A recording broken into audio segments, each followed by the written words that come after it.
Hello नमस्कार, welcome to inculcate learning. दो models की बात हम ऑलरेडी कर चुके हैं। जब हम इंस्ट्रक्शनल डिज़ाइन की बात करेंगे तो हमने किस किस की बात की है, ADDIE, और जो अश्योर मॉडल है उनकी हमने बात कर ली है। अगर आपने नहीं देखा है तो ये जाके एक बार इन मॉडल्स में इनको देख लीजिएगा, छोटी छोटी वीडियोस हैं। सो मैसन मॉडल की आज हम बात करेंगे। इंपॉर्टेंट है, स्पेशली जब जब आपकी 10 की 10 यूनिट्स में से क्वेश्चंस इक्वल आ रहे हैं और उन इक्वल क्वेश्चंस में से आपको फैक्चुअल पोर्शन पता हो। तो अगर आपको फैक्चुअल पोर्शन जैसे जो हमने ADDIE पढ़ा, अश्योर पढ़ा, या आज मैसन करेंगे, या डिक एंड कैरी मॉडल है, तो उनके बारे में जब आपको पता होगा तभी आप जो है, क्योंकि मैक्सिमम जितना आपके सिलेबस में आप वो तो करके जाइए, उसके अलावा अगर कोई क्वेश्चन आए तो वो ऑटोमेटिकली एलिमिनेशन मेथड से सॉल्व हो जाएगा। So this is presented by me Raveena. अगर आपको वीडियोस इन्फॉर्मेटिव लग रही हैं सो लाइक, शेयर और सब्सक्राइब जो है आप इनकलकेट लर्निंग को कर दीजिएगा। तो शुरू करते हैं फिर आज का हमारा टॉपिक। देखिए, चार्लेट मैसन, ये नाम आपको याद रखना है। और जो हमने ADDIE या जो अश्योर में पढ़ा था कि अश्योर किसने दिए हैं, डेवलप, जहां जहां मैंने बताया कि डेवलपमेंट किसने की है या किसने वो मेथड दिया है, वहां पे आपको नाम याद रखना जो है वो जरूरी हो जाता है। सो चार्लेट मैसन एक लेडी हैं और जो कि बिलीव करती हैं, किस चीज में बिलीव करती हैं, कि education should involve the whole person. यानी ऐसा नहीं होना चाहिए कि आप सिर्फ उसके माइंड को इन्वॉल्व कर रहे हैं। तो कई बार कोटेशन में भी आ जाता है कि ये स्टेटमेंट जो है वो किसने बोली है, कि एजुकेशन जो है वो कंप्लीट होल पर्सन को इन्वॉल्व या इंक्लूड किया जाना चाहिए एजुकेशन के थ्रू, ना कि सिर्फ माइंड को। तो वो किसने, चार्लेट मैसन ने बोला है। ये जो लेडी है ये क्या मानती हैं कि एजुकेशन जो है वो क्या है, एक एटमोस्फियर, डिसिप्लिन और लाइफ है। ठीक है। सो ओवरऑल ये है कि जो भी चीजें आप पढ़ रहे हैं वो आपकी रियल लाइफ से मैच होनी चाहिए, या वहां पे आपको समय, मतलब कुछ काम तो आए। ऐसा नहीं होना चाहिए कि सिर्फ थियोरेटिकल नॉलेज है। ठीक है। सो वो हाई क्वालिटी एजुकेशन को, इंटरेस्टिंग करिकुलम जो है होना चाहिए बच्चों के लिए, ऐसा वो मानती हैं। ये सिर्फ उनको एजुकेट करने के लिए नहीं होना चाहिए, बल्कि उनको गाइड करने के लिए होना चाहिए कि कैरेक्टर डेवलपमेंट जो है वो कैसे होगी, या कल्टीवेट करें, उसमें जो लव है लर्निंग के प्रति वो कल्टीवेट करें। कई बार क्या होता है, अभी स्पेशली अगर मैं आजकल की बात करूं, सो नाउ एडेज सारी चीजों का फोकस किसके ऊपर है, जॉब के ऊपर, कि आपको जॉब मिल जाए और जो है मतलब पैसे कमाने लग जाए और पता नहीं क्या क्या हो जाए। लेकिन चार्लेट मैसन, या हमने एक बार वैदिक एजुकेशन में भी पढ़ा था, आप चीजों को कनेक्ट करके देखिए, वहां पे भी किस चीज की बात हुई थी, कैरेक्टर डेवलपमेंट की। सो जो ओवरऑल कैरेक्टर डेवलपमेंट है ना, वो बहुत ज्यादा नेसेसिटी है फिलहाल की जो चार्लेट मैसन की एजुकेशन है, स्पेशली उसके अकॉर्डिंग। तो ठीक है। और इसीलिए वो बोलते हैं कि सिर्फ माइंड को ट्रेन करने से कुछ नहीं होगा, आप कंप्लीट पर्सन को जो है ओवरऑल या कंप्लीट होलिस्टिक डेवलपमेंट की बात ये जो है कर रहे हैं। बच्चे का मन करे पढ़ने के लिए, वो जो है लव हमें बच्चों के अंदर डेवलप करना है लर्निंग के प्रति। सो उसी की वजह से क्या होगा, कैरेक्टर डेवलपमेंट होगा। और ये सब कब हो सकता है, जब हाई क्वालिटी और इंटरेस्टिंग करिकुलम जो है, यहाँ पे इंटरेस्टिंग करिकुलम की बात होगी, तभी बच्चे उसको पढ़ने के लिए इंटरेस्टेड होंगे। ठीक है। चार्लेट मैसन की जो टीचिंग मेथड्स हैं उनमें भी एक्टिविटीज या जो एटीट्यूड है वो इन्वॉल्व किया गया है। वो क्या करेगा, बच्चे को हेल्प करेगा सेल्फ डिसिप्लिन सीखने में, और as well as academic subjects को सीखने के लिए। सो टीचिंग मेथड जो है उनमें एक्टिविटीज करवाने की बात ज्यादा की है इन्होंने, कि जब आप एक्टिविटीज या करवा के देखेंगे, अगर आपको ध्यान हो, तो जो हमने कौन पढ़ा था, कौन ऑफ एक्सपीरियंस, उसमें भी हमने क्या पढ़ा था कि जब आप डायरेक्ट एक्सपीरियंस है या जो चीजें की हैं आपने, वो क्या करेंगी, हेल्पफुल ज्यादा रहेंगी एज कंपैरिजन टू वर्बल या जो ओरल या जो लेक्चर मेथड होता है उसके कंपैरिजन में। तो ये चार्लेट मैसन के बारे में हो गया। चार्लेट मैसन होम स्कूलिंग की बात करती हैं, और ये बात आपको ध्यान रखनी है, क्योंकि नेट के पेपर में जब कई बार पूछ लिया जाए, मान लो कि होम स्कूलिंग की बात कौन करता है, और नीचे 4 के नाम दिए हों, तो उन 4 में से मोस्टली हमेशा जो नाम होते हैं वो सारे के सारे आपके सिलेबस वाले नाम होते हैं। सो आपको सिलेबस जो है वो हार्डकोर एक तरीके से याद होना चाहिए कि सिलेबस में कौन सा नाम कहाँ पे है, कि अच्छा जो ये मैसन है, ADDI है, या फिर अश्योर है, ये सारे के सारे किस में है, इंस्ट्रक्शनल डिजाइन में है। सो वो चीजें आपको ध्यान रखनी है कि टीचर एजुकेशन के मॉडल्स में क्या क्या दिया गया है, या जो जैसे टीचर के जो नॉलेज बेस्ड अंडरस्टैंडिंग है उसमें जो हम 3-4 नाम पढ़ते हैं, जो ल्यूक का नाम है या हैबरमास का नाम है, तो वो नाम आपको ये चीज ध्यान में रखनी है कि कौन सा नाम किससे रिलेटेड है। ठीक है। क्योंकि एटलीस्ट जो नाम आपके सिलेबस में दिए हुए हैं उनको तो आपको ध्यान रखना चाहिए ना, कि वो कहाँ पे इंक्लूडेड हैं। तो उससे क्या हो जाएगी, हेल्प हो जाएगी क्वेश्चन को जल्दी सोल्व करने के लिए। तो होम स्कूलिंग का अप्रोच जो है वो मैसन का है, ठीक है। इसमें वो क्या बात करती हैं कि नैरेटिव लिटरेचर का इस्तेमाल होना चाहिए, उसका यूज किया जाना चाहिए। एक होता है टेक्स्ट बुक की तरह, जैसे कि हमने पढ़ लिया और जो बुक्स मिली हुई हैं। नैरेटिव लिटरेचर जो है एक तरीके से लिविंग बुक्स के अंदर इंक्लूड किया जाएगा, ये हम बोल सकते हैं। पेलेंटी ऑफ टाइम जो है वो आउटडोर एक्सप्लोरिंग में स्पेंड होना चाहिए, यानी बच्चे को बाहर जो है छोड़ दिया जाए या उसको फ्री टाइम दिया जाए, तो आउटडोर एक्सप्लोरेशन जो है वो ज्यादा जरूरी है। और इन अ वे एक्सप्लोर जब आप वर्ड बोल रहे हैं ना, तो एक्सप्लोरेशन वैसे भी लाइफ में भी जो है वो सबसे ज्यादा जरूरी हो जाती है। अगर आपने कभी नोटिस किया हो, तो जब आप फर्स्ट क्लास में होते हैं उस टाइम पे जिस स्कूल में आप पढ़ रहे होते हैं, तो आपको ये होता है कि अच्छा मैं स्कूल में जो है मैं फर्स्ट आई हूँ या फर्स्ट आई हूँ, टॉप किया है मैंने। लेकिन जब आप एक गांव के स्कूल से निकल के शहर के स्कूल में जाते हैं, वहां पे आपको क्या है, ये दिखता है कि अच्छा आप गांव में फर्स्ट थे, यहाँ पे फर्स्ट नहीं है। फिर जब आप निकल के जो है कॉलेज में जाते हैं, यूनिवर्सिटी में जाते हैं, तो वो एक एक्सपोजर और एक्सप्लोरेशन जो है वो आपकी बढ़ती रहती है, ठीक है। सो जितना ज्यादा एक्सप्लोरेशन बढ़ेगी उतना ज्यादा आप सीख पाएंगे। सो वही चीज इन्होंने यहां बोली है कि आउटडोर एक्सप्लोरेशन जो है वो ज्यादा होनी चाहिए, उसके लिए टाइम बच्चों को दिया जाना चाहिए। The development of an appreciation for art, music और नेचर, तो इनके लिए जो है अप्रिशिएशन या वो कि उनको कुछ ना कुछ आए, बच्चों को सिखाया जाए, वो अप्रिशिएट करें चीजों को। सो वो ये आर्ट, म्यूजिक और नेचर के प्रति इनका रुझान ज्यादा दिखता है। अब स्पेसिफिक स्टेप्स की अगर हम बात करें नरेशन, इसमें टीचिंग मेथड्स में, तो आपको ये 5 जो अभी आगे फर्दर आएंगे, फर्स्ट है नरेशन। सो ये 5 के 5 नाम आप ध्यान रखेंगे और इनमें क्या चीज है वो भी ध्यान रखेंगे। सो देखिए नरेशन, हमने बात की थी ना ऊपर भी कि नैरेटिव लिटरेचर का यूज किया जाए, तो नरेशन में ये क्या बोल रही हैं कि एक एक्टिविटी जिसमें क्या होगा, बच्चा आपको स्टोरी सुना रहा है, यानी कि उसने कहीं से सुनी, पढ़ी या जो भी है, वो आपको आके क्या कर रहा है, उस स्टोरी को ओरली सुना रहा है। जैसे जैसे बच्चा बड़ा होगा उससे क्या होगा, जो भी बच्चा होगा वो लिखना शुरू करेगा, ठीक है, राइट आउट हर नरेशंस। सो वो उसकी वजह से क्या होगा, ये एक इफेक्टिव लर्निंग होगी कि उसके दिमाग में ओरली भी है चीजें और उसने लिख के भी देखा। कई बार टीचर्स बोलते हैं ना लिख के देखा करो, सो वो दोनों चीजें मिक्सअप हो जाती हैं कि यानी आपको दिमाग में है, आपके ईयर्स या जो सेंस ऑर्गन्स है उनको ज्यादा इंक्लूड करने की कोशिश की जाती है। So this learning is effective as well as efficient in terms of long term retention. तो ज्यादा देर तक या ज्यादा टाइम तक जो है लॉन्ग टर्म आपकी रिटेंशन पावर रहेगी, आपके दिमाग में वो चीजें रहेंगी। सो इसको हम क्या बोल रहे हैं, नरेशन मेथड। और ये नरेशन जो है वो इसके टीचिंग मैसन जो है उसको सपोर्ट करती है। नेक्स्ट है पिक्चर स्टडी। पिक्चर स्टडी में क्या बोल रही है ये कि आप बच्चे को क्या कर दिखाइए, एक पिक्चर दे दीजिए, जैसे कई बार न्यूज़पेपर में है या कोई भी एक कार्ड दे दिया बच्चे को, सो उसमें से उसने देखा उसको बोली ध्यान से उसको ऑब्जर्व करे, देखे। सो कुछ देर के बाद जो है उसको ले लीजिए, उसको लेने के बाद यानी टाइम अप जब हो जाए, सो उस पिक्चर को आप ले लीजिए या टर्न मतलब उल्टा टर्न कर दीजिए। अब जो है बच्चे को क्या क्या उस पिक्चर में ध्यान है, ये कई बार वो भी होता है ना कि पिक्चर दिया आपने, या कई जगह टीवी सीरियल्स में भी कई बार या किसी क्विज शो में भी कई बार दिखाया जाता है कि आपको पिक्चर दिखाई, अब उस पिक्चर में क्या क्या चीजें मेंशन्ड हैं, उन मेंशन्ड चीजों के बेसिस पे आप क्या बताएंगे कि उसमें क्या क्या, मतलब आपकी मेमोरी टेस्ट हो रही है एक तरीके से।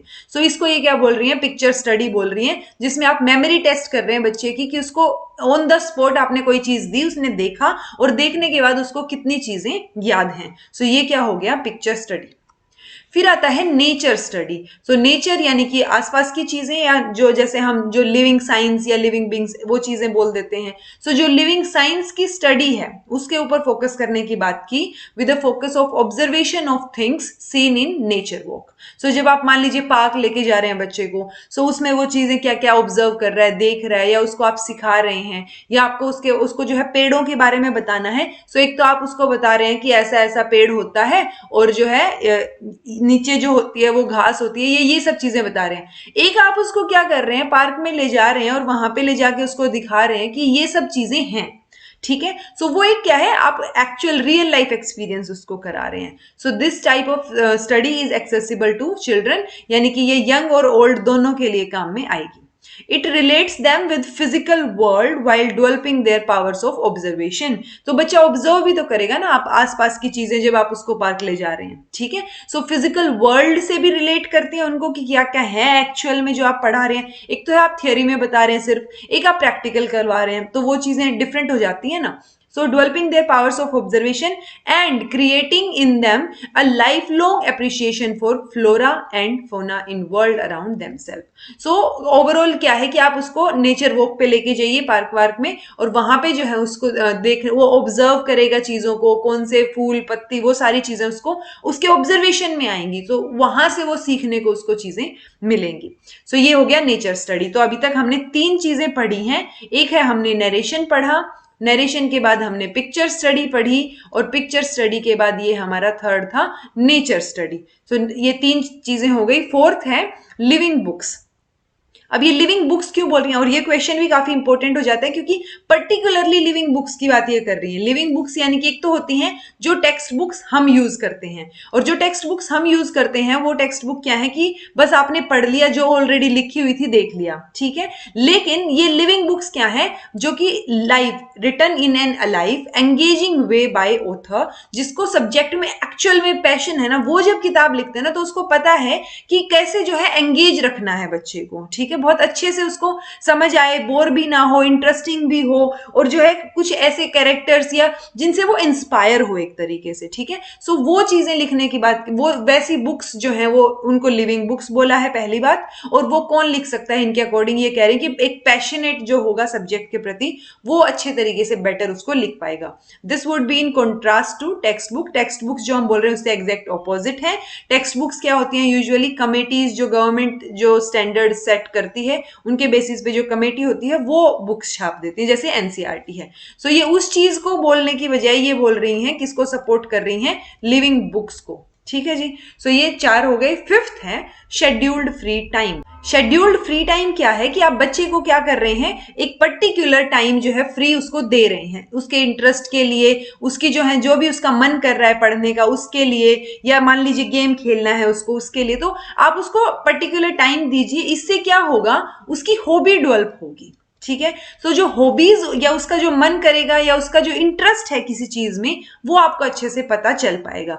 सो उससे क्या हो जाएगा कि वो सेल्फ डायरेक्टेड लर्निंग जो है वो बच्चों की होगी, क्योंकि उस टाइम में उनको पता है कि उनको क्या करना है, कि उनको कोई बुक पढ़नी है या उनको जो है कार्टून देखने हैं या उनको खेलना है सिंपली, या कुछ और इंटरेस्ट का काम करना है. मान लीजिए खेल में भी बहुत सारी चीजें आ गई, चेस खेलना है, फुटबॉल खेलना है, क्या खेलना है, राइट. सो वो सेल्फ डायरेक्टेड लर्निंग को जो है परस्यू करने में बच्चों को हेल्प करेंगे with their teacher close at hand to provide direction, simulation और सपोर्ट. सो टीचर जो है वो वहां पे साथ में हो सकता है कि ताकि बच्चों को डायरेक्शन एक प्रोवाइड करवाई जा सके, बट वो फ्री टाइम बच्चों का होगा, ठीक है. सो ये फ्री टाइम की बात करते हैं. तो ये जो 5 जो हमने स्टेटमेंट्स पढ़ी हैं, ये 5 स्टेटमेंट्स को आप ध्यान रखेंगे, पांचों की पांचों, क्योंकि ये काफी इंपॉर्टेंट हो जाती हैं. फिर आता है characteristics of masons model. Characteristics क्या है, ये शॉर्ट लेसन की बात करते हैं. जब जो हम कई बार बात करते हैं ना एडीएचडी में, एडीएचडी की फुल फॉर्म जो है आप कमेंट करके बताइएगा. सो चलिए मैं ये बता देती हूँ. Attention deficit hyper activity disorder, यानी बच्चों का अटेंशन स्पान जो है वो इसमें कम होता है. तो उसके लिए हम क्या करते हैं, हम शॉर्ट लेसन देते हैं. तो ये ऑलरेडी शॉर्ट लेसन की बात कर रही हैं. इससे क्या होगा कि वो स्लोली, ये हो सकता है कि आपने जो है एक दिन उनको 5 मिनट के लिए कुछ चीज बताई या पढ़ाया, फिर धीरे धीरे करके आप क्या करेंगे, उस टाइम को इंक्रीज करेंगे. सो वो टाइम का जो इंक्रीज है वो धीरे धीरे होना चाहिए, जैसे जैसे बच्चा बड़ा होगा, ठीक है. तो स्लोली आप उस लेसन का टाइम इंक्रीज करते जाएंगे. अगर आपने ऑब्जर्व किया हो, सो स्कूल में जो है वो आई थिंक 30 मिनट का पीरियड होता है, लेकिन जब आप बड़ी क्लासेस में जाते हैं तो वो 45 मिनट का हो जाता है, और बहुत जगह मैक्सिमम जो है, या फिर कोचिंग क्लासेस में अगर आप जाते हैं तो वहां पे तो 2-2 ढाई घंटे के भी लेक्चर्स होते हैं. सो वो क्या है कि वो एज के अकॉर्डिंग आपकी चीजें जो है वो चेंज हो रही हैं, वो लेसन का जो टाइमिंग है वो भी चेंज होती है, ठीक है. मेजर गोल क्या है इसमें बच्चे को, ताकि वो फुल्ली फोकस करके पढ़ाई कर सकें, क्योंकि जितना कम टाइम स्पेंड, कई बार बोलते हैं ना कि हर जो है आधे घंटे में 10 मिनट के लिए आप जो है वॉक कर लीजिए या इधर उधर कुछ घूम लीजिए, खा पी लीजिए. सो वो जो गैप है वो क्या करता है कि आपको ये सच, वो एक लेसन जो है, जो छोटा सा लेसन आपको दिया वो समझ आ गया. सो उससे मेजर गोल आपका फोकस का रहेगा कि जितनी देर आपने काम किया उतनी देर फोकस से किया. ऐसा नहीं होना चाहिए कि आप 1 घंटे बैठे हैं और उस 1 घंटे में आपने जो है कुछ भी नहीं किया, या बहुत 5 मिनट पढ़ाई की, आप बोर हो रहे हैं या इधर उधर देख रहे हैं, ठीक है, बुक लेके बैठे हैं बस. आप कई बार होता है ना, मम्मी डांट देती है तो बुक लेके बैठे रहते हैं बस. सो वो चीज नहीं होनी चाहिए. शॉर्ट लेसन की ये बात कर रही है कि छोटे छोटे लेसन पर्सन के रूप में उनको काम करवाया जाना चाहिए। नेक्स्ट है हैबिट। चार्लेट के मैसन क्या बोलती हैं कि वो बिलीव करते हैं कि जो अर्ली एजुकेशन है ना बच्चे की, जो जैसे हम कई बार बोलते हैं ना कि 3 साल की उम्र तक बच्चे का 90% दिमाग का विकास जो है वो हो चुका होता है वगैरह। सो वो चीज क्या है कि बच्चे की जो अर्ली एज है, जो अर्ली एजुकेशन है, उसमें आप एजुकेशन के थ्रू क्या करेंगे, गुड हैबिट्स जो है बच्चे में डालने की कोशिश करेंगे। तो जो वो अर्ली एजुकेशन जो है, early childhood and education care, ऐसा कुछ हमने NEP 2020 में भी पढ़ा था। अगर आपको एग्जैक्ट ध्यान है वो क्या वर्ड है तो आप कमेंट कीजिएगा। सो ये हैबिट्स में इंक्लूड करने की कोशिश कर रही है। नेक्स्ट है डिक्टेशन। तो हमने 5 आपको ये जो वर्ड है ना, एटलीस्ट जो हेडिंग्स हैं वो आप शॉर्ट नोट्स में लिख सकते हैं, और ताकि आपको ध्यान रहे कि किस बारे में इन्होंने बात की है। सो नेक्स्ट है डिक्टेशन। डिक्टेशन क्या होता है कि टीचर जो है आपको क्या कर रहा है, बोल रहा है, या स्पेलिंग या कोई भी वर्ड बोल रहा है, वो बोल रहे हैं कि कैरेक्टरिस्टिक्स, तो वो डिक्टेट करेंगे वर्ड्स आपको और आप उनकी स्पेलिंग्स जो है वो लिख के दिखाएंगे। सो ये क्या करते हैं, स्पेलिंग और ग्रामर के कॉन्सेप्ट को जो है इंट्रोड्यूस और रेनफोर्स करना चाह रहे हैं डिक्टेशन की एक्सरसाइज के थ्रू। सो उसके अकॉर्डिंग, इनके अकॉर्डिंग क्या है कि फॉर्मल ग्रामर जो है, जब आप बिल्कुल टेंस वगैरह और सारी चीजें पढ़ाते हैं, वो जो है 10 या 11 की एज तक आप उसको डिले करें यूजुअली, और उसके बाद उसको फॉर्मल ग्रामर की ट्रेनिंग दी जाए, और उससे पहले आप जो है उसकी डिक्टेशन एक्सरसाइज के थ्रू जो है उसकी स्पेलिंग या ग्रामर के कॉन्सेप्ट्स को बिल्ट अप करने की कोशिश करें। फॉर्मल ग्रामर स्टडी जो है वो बाद में होनी चाहिए। नेक्स्ट है लिविंग बुक्स। ये हमने ऑलरेडी भी पढ़ा था। लिविंग बुक्स जो कि टेक्स्ट बुक्स के ऑपोजिट रहेंगी, और ये एक इंस्पायरिंग स्टोरीज, या मतलब बच्चे उसको समझने की कोशिश करें, या ऐसे इंस्पायरिंग कैरेक्टर्स हों कि बच्चे उन जैसा बनना चाहें। सो वो लिविंग बुक्स जो है वो होनी चाहिए, जो कि बच्चों को एक तरीके से एंगेज भी रखेंगे और इंटरेस्ट भी उनका इसमें बना रहेगा। अब अगर हम बेनिफिट्स देखें कि मैसन की एजुकेशन के बेनिफिट्स क्या रहे, तो देखिए ये शॉर्ट लेसन प्लान्स की बात करते हैं, शॉर्ट होंगे, मैनेजेबल होंगे, सो बच्चे जो है एंगेज्ड रहेंगे। Instilling love for literature through use of living books. अगर उनको बुक पढ़ने में मजा आ रहा है बचपन से ही, सो वो क्या हो जाएगा, एक लिटरेचर के प्रति उनका रुझान होगा, और वो आगे भी जो है बुक्स पढ़ना या अलग अलग चीजें पढ़ के देखना, या वो एक्सपेरिमेंट करना चाहेंगे उन चीजों के प्रति। तो लव फॉर लिटरेचर जो है वो इंस्टिल हो रहा है इनके according. Exposing students to fine arts, particularly art and music. तो हमने ये पहले भी बताया था कि आर्ट, म्यूजिक, नेचर, इनके ऊपर फोकस करने की बात कर रहे हैं, तो वो एक्सपोज करना चाह रही है बच्चों को वहां पे कि एक्सपोजर जो है वो बढ़े। Infusing a students life with an apperception of nature and natural world. जो हमने नेचर स्टडी की बात की थी, तो बच्चे का उसमें भी ऑब्जर्वेशन या नेचर के प्रति लव जो है वो इंक्रीज होगा। Teaching a child to express himself herself clearly. जब आप नरेशन प्रैक्टिस बोल रहे हैं ना कि बच्चा आपको स्टोरी सुना रहा है, चाहे उसने पढ़ी है या किसी और से सुनी है, या जैसे आजकल कई बार होता है ना कि ऑब्वियसली मैंने बहुत सारे पेरेंट्स को देखा है कि वो जब बच्चा स्कूल से घर आता है, सो पेरेंट्स क्या करते हैं, उससे पूछते हैं कि आज उसने क्या क्या किया पूरे दिन। ठीक है, तो वो जो क्या क्या किया वाला है वो क्या कॉन्सेप्ट हो गया, वो नरेशन का ही कॉन्सेप्ट हो गया कि बच्चे को एक्सप्लेन कर पाए, बच्चा जो भी चीजें हैं वो एक्सप्रेस कर पाए खुद को। ठीक है, ताकि कल को उसको कोई दिक्कत भी होती है तो वो आपको आके बता पाए उस चीज के बारे में। फिर है reinforcing spelling and grammar concept through dictation exercise. तो ये सारे के सारे उन्हीं चीजों के फायदे हैं जो हमने 5 जो है टीचिंग मेथड्स इनके बारे में पढ़े। वो आप, अगर आपको ध्यान हो तो अभी आप वीडियो रोक के कमेंट बॉक्स में लिखिएगा, और उसके बाद हमने क्या पढ़ी, इनकी कैरेक्टरिस्टिक्स पढ़ी। सो आई होप आपको ये समझ आया होगा। तो this was all about today. अगर कुछ समझ ना आया हो तो कमेंट बॉक्स में कमेंट करके पूछ लीजिएगा। तो मिलते हैं नेक्स्ट वीडियो में। Thank you so much for watching.